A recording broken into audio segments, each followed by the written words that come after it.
भर्गोर्वरेण्यं भर्गो देवस्य धीमहि धियो यो नः प्रचोदयात्। ओम सच्चिदानंदरूपाय विश्वोत्पत्त्यादिहेतवे तापत्रय विनाशाय श्रीकृष्णाय वयं नमः।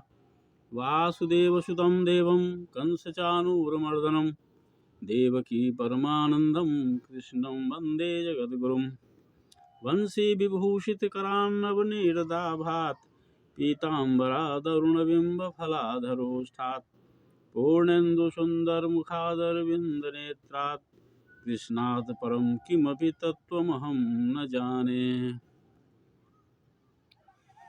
भागवत प्रेमी सज्जनों, आइए आज फिर एक बार इन आम्र पल्लवों की छाँव में बैठकर हम लोग भागवत रस का पान करते हैं। हम लोगों ने अभी तक देखा कि ध्रुव जी महाराज ने 36,000 वर्षों तक राज्य का सुख भोगा और मृत्यु के सिर पर पैर रखकर विष्णु धाम को गए। उस लोक का नाम ध्रुवलोक दिया गया। उसके बाद उन्हीं के परिवार में वेन नामक एक क्रूर शासक पैदा हुआ था, उन्हीं के वंशज थे। तो वेन के जन्म लेने के बाद वहाँ की स्थिति बहुत खराब हो गई। वो राक्षसी प्रवृत्ति का था और उसने सबसे पहला काम यही किया कि राजा बनने के बाद उसने वैदिक संस्कृति पर प्रतिबंध लगा दिया। वैदिक संस्कृति का मतलब होता है, हम सब जानते हैं, वैदिक संस्कृति का आधार गायत्री होता है, यज्ञ होता है। पहले घर घर में यज्ञ होते थे प्राचीन ज़माने में, लेकिन जब वेन शासक बना तो उसने प्रतिबंध लगा दिया कि हमारे राज्य में कहीं भी यज्ञ नहीं होगा, कहीं भी वेद पाठ नहीं होगा, कहीं भी कोई वैदिक अनुष्ठान नहीं होगा, क्योंकि ईश्वर का स्वरूप तो हम हैं। राजा में सभी ईश्वर निवास करते हैं, तो फिर हमारे अलावा दूसरा ईश्वर कौन हो सकता है जिसकी पूजा लोग करें। इसलिए तमाम लोगों को, सबको आदेश दिया गया कि वे वैदिक संस्कृति को न अपनाएं और उसको बंद करें। यह सुन करके वहाँ के ब्राह्मणों को, ऋषियों को बड़ा दुख हुआ कि वैदिक संस्कृति को जब त्याग दिया जाएगा तो उस राष्ट्र की क्या स्थिति हो जाएगी। तो उन्होंने विचार किया कि चलो चलते हैं, राजा को पहले समझाते हैं, समझाने पर मान गया तो अच्छी बात, नहीं तो फिर देखा जाएगा जैसा होगा। तो वे राजा के पास गए और उन्होंने अनेक प्रकार से उनको अनुनय विनय किया, समझाया कि राजन आप ऐसा काम न करें, वैदिक संस्कृति पर प्रतिबंध लगाने से राष्ट्र की उन्नति नहीं होती है, भगवान अप्रसन्न हो जाते हैं और भगवान के अप्रसन्न होने से राजकाज भी अच्छा नहीं चलता है, राजा की आयु भी छीन होती है, उनके पुण्य छीन होते हैं।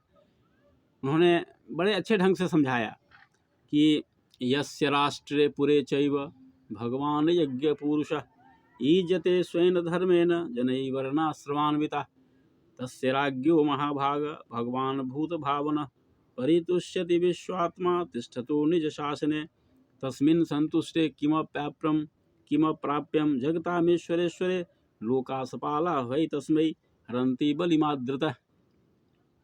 उन्होंने समझाया कि राजन, जिस यज्ञ में, जिस राष्ट्र में यज्ञ पुरुष की आराधना की जाती है, मतलब यज्ञों के भोक्ता तो भगवान विष्णु हैं, उसके कहने का ये मतलब था कि जिस राज्य में, जिस राष्ट्र में यज्ञ भगवान की पूजा होती है, जहाँ यज्ञ होते हैं, उस राष्ट्र में और लोग वहाँ के रहने वाले वर्णाश्रम धर्म का पालन करते हैं, उसी का एक अंग है यज्ञ करना भी, तो वहाँ भगवान प्रसन्न होते हैं और भगवान के प्रसन्न होने से कुछ भी अप्राप्य नहीं होता है।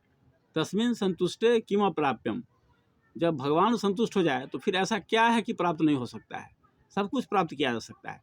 इसलिए आप वैदिक संस्कृति पर प्रतिबंध न लगावें और यज्ञ करें, यज्ञ होने दें, भगवान प्रसन्न रहेंगे इससे। लेकिन उसने ऋषियों की एक नहीं मानी और उन्होंने उन्हीं को बेवकूफ़ बनाना शुरू कर दिया कि क्या राजन, क्या ऋषि लोग, महात्मा जी लोग, आप लोग इस तरह के बच्चों जैसी बात करते हैं। भगवान तो हम हैं, राजा में सारे भगवानों का निवास होता है, सभी देव शक्तियों का निवास होता है, फिर हमारे अलावा कौन देव शक्ति है, कौन भगवान हो सकता है। इसलिए आप मेरी पूजा कीजिए, हम भगवान के, हमारे अंदर सारे भगवान निवास करते हैं, आप इस तरह की बात नहीं कीजिए। वैदिक संस्कृति यहाँ नहीं रहेगी, इसलिए हमने पूरा प्रतिबंध लगा दिया है। तो ये सुनकर के ऋषियों को बड़ी निराशा हुई, बड़े दुखी हुए और उन्होंने विचार किया कि यह राजा समझने वाला नहीं है। तो उन्होंने राजा बेन को उसने श्राप दे दिया। उन लोगों ने श्राप देने से राजा की मृत्यु हो गई। राजा की मृत्यु हो गई तो फिर दूसरा राजा कौन बने, इस पर विचार विमर्श किया गया।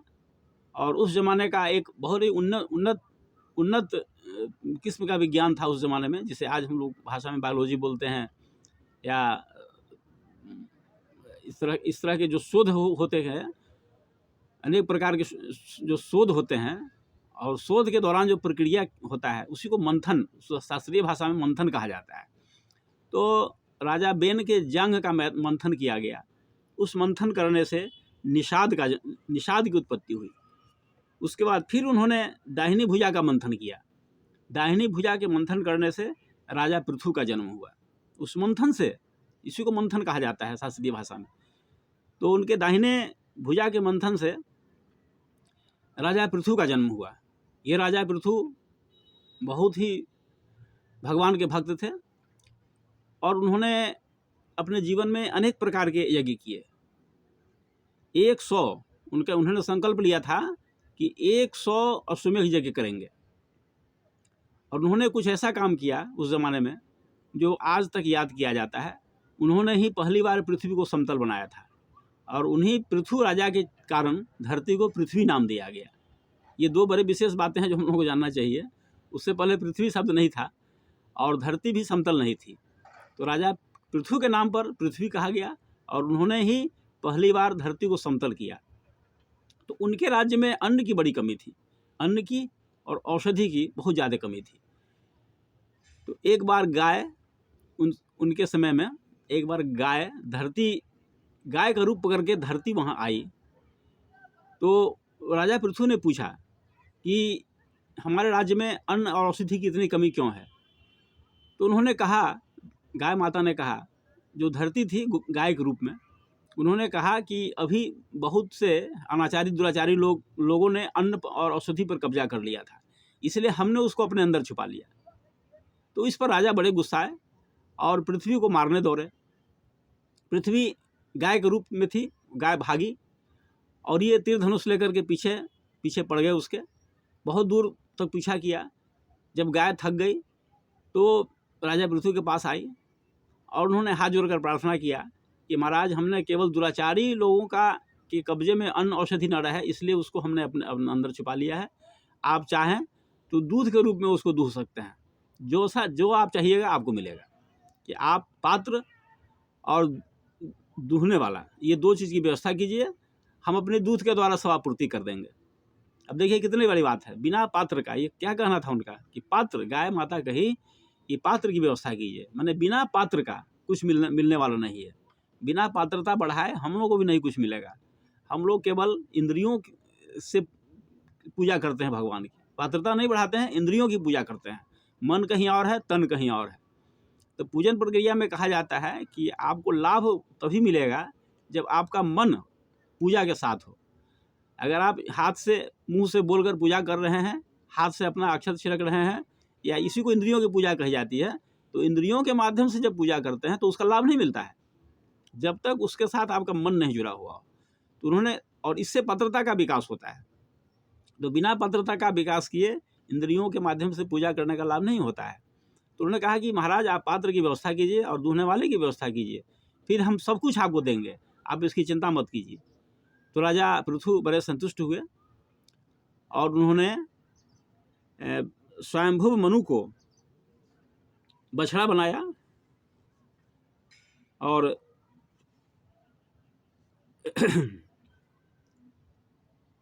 स्वयंभुव मनु को बछड़ा बनाया और उन्होंने अपने हाथों से धन धान्य और औषधि दूहा। और इस प्रकार जब चर्चा हुई तो अन्य महानुभाव लोग भी आए वहाँ पर और उन्होंने धरती रूपी गाय को दूहा। फिर इसकी चर्चा हम करते हैं आगे की कड़ियों में। आज इतना ही रहने दें और आपसे पुनः एक बार निवेदन करेंगे कि ये भागवत कथा सामान्य स्टोरी नहीं है, जिसको हम लोग स्टोरी बोलते हैं, वो कहानी नहीं है, यह कथा है। यह कथा के बारे में हम पहले चर्चा किए थे कि यह मनुष्य को ब्रह्म में स्थित, ब्रह्म में क था, क मतलब ब्रह्म, ब्रह्म में जो स्थित कर दे उसको कथा कहते हैं। और भगवान की कथा हर प्रकार से कल्याणकारी होती है। आपका कल्याण इसी में है कि आप भगवान की कथाओं का श्रवण करें, और राम की कथा हो, कृष्ण की कथा हो, कोई भी कथा हो, भगवान की लीला कथा का श्रवण अवश्य करना चाहिए। इसका अपना लाभ होता है। और अपने घरों में धार्मिक ग्रंथ, भागवत, गीता, रामायण, ये अब अवश्य हर हिंदू के घर में होना चाहिए, तभी सांस्कृतिक परंपरा हमारी आगे बढ़ती रहेगी। आज इतना ही, धन्यवाद। ओम शांति शांति शांति, सर्वारिष्ट सुशांतिर्भवतु।